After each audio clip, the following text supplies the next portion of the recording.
Ces 4 jeunes entrepreneurs veulent révolutionner la manière d'habiter la ville. Ici à Saint-Josse, dans le quartier du Botanique, ils ont rénové cet hôtel de maître de près de 900 mètres carrés pour en faire un lieu de vie partagé. On remet à neuf un patrimoine immobilier bruxellois et qu'on permet justement à différentes personnes d'habiter ensemble tout en réduisant l'impact écologique parce qu'on partage des espaces. Et in fine, un appartement individuel va revenir plus cher. La start-up Neighbor propose des chambres privatives et des espaces partagés de standing pour des loyers, charges comprises, qui oscillent entre 785 et 945 €. Dans chaque maison, nous avons nos habitants, nos neighbors ont leur chambre, disposent également d'espaces communs qui sont segmentés au sein de la maison, c'est-à-dire que nous avons une cuisine, nous avons un salon. Avec une première maison située à Ixelles et 5 autres en cours de rénovation, l'idée est de créer un réseau à l'échelle de Bruxelles.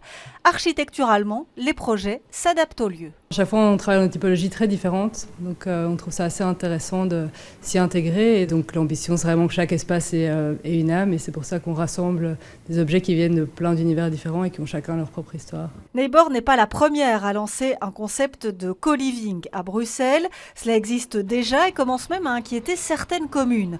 On est actuellement dans un flou législatif.